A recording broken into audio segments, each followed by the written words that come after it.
నమస్కారం. RTI 9 news కి స్వాగతం. సంగారెడ్డి జిల్లా సదాశివపేట మండలం సదాశివపేట ఎంఏఓ కార్యాలయం ముందు డివైఎఫ్ఐ యువజన సంఘం ఆధ్వర్యంలో ధర్నా నిర్వహించడం జరిగింది. ఈ సందర్భంగా డివైఎఫ్ఐ జిల్లా కార్యదర్శి అనిల్ మాట్లాడుతూ సదాశివపేట పట్టణంలో ఉన్న ప్రైవేటు పాఠశాలలో ఫీజులను నియంత్రించాలని GO number 1, GO number 42, GO number 90 ప్రకారం ప్రైవేటు పాఠశాలల యాజమాన్యాలు ఉల్లంఘిస్తూ ఇష్టానుసారంగా ఫీజులను పెంచుతూ భారాన్ని తల్లిదండ్రుల పైన మోపడం సమంజసం కాదని అన్నారు. వెంటనే పై జీవోలను ప్రైవేట్ పాఠశాలల్లో అమలు జరిగే విధంగా విద్యాధికారులను డిమాండ్ చేస్తున్నామన్నారు. ప్రైవేట్ పాఠశాలలు ప్రభుత్వ అనుమతులు లేకున్నా దర్జాగా అడ్మిషన్లు కొనసాగిస్తూ నడిపిస్తున్న పాఠశాలల పైన విద్యార్థి ఎందుకు చర్యలు తీసుకోవాలని, ప్రజలకు అందుబాటులో ఉండాలని, సమస్యను పరిష్కరించాలని, లేకుంటే జిల్లా వ్యాప్తంగా ఆందోళన చేస్తామని హెచ్చరించారు. ఈ కార్యక్రమంలో సదాశివపేట పట్టణ కార్యదర్శి శ్రీకాంత్, నాయకులు యూసుఫ్, ప్రశాంత్, రవి తదితరులు పాల్గొన్నారు.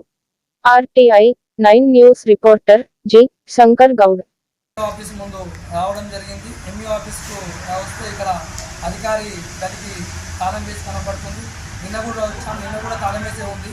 కానీ ఏ రోజు కూడా అందుబాటులో, గతంలో ఎంఈఓ నిత్యం ప్రజలకు, ప్రజా సంఘాలకు అందరికీ కూడా అందుబాటులో ఉండేవాడు.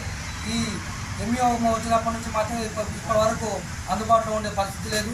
దీంతో ప్రైవేటు యజమాన్యాలకి ఇది ఒక ఆసనగా అయిపోయింది. బుక్కులు, పెన్నులు, పెన్సిళ్ళు కూడా బహిరంగంగా అమ్ముతున్నా ఏ ఒక్క ప్రైవేట్ పాఠశాలలో కూడా ఈరోజు ఎంఈఓ చర్యలు తీసుకోవాలి. డ్రెస్ కూడా అమ్ముతున్నారు. ఇవి చెప్దామని చెప్పి ఈ ప్రైవేట్ పాఠశాల బలవంతంగా బుక్కులు కొనాలని చెప్పి అమ్ముతున్నారని చెప్తామని వస్తే ఎంఈఓ విద్యాధికారులు అందుబాటులో ఉండకపోవడం చాలా దుర్మార్గం. ఇది సరైన పద్ధతి కాదు.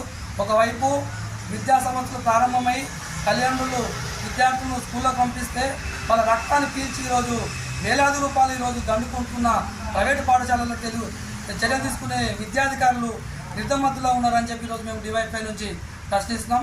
కాబట్టి వెంటనే ప్రైవేటు విద్యా సంస్థల్లో అధికంగా వసూలు చేస్తున్న విద్యా సంస్థలను GO number 1, GO number 42, GO number 90 ప్రకారము చర్యలు తీసుకొని ప్రభుత్వ నిబంధనలు పాటించని ప్రైవేట్ పాఠశాల గుర్తింపు రద్దు చేయాలని చెప్పి ఈరోజు మేము డివైఎఫ్ఐ యువజన సంఘం నుంచి డిమాండ్ చేస్తున్నాం.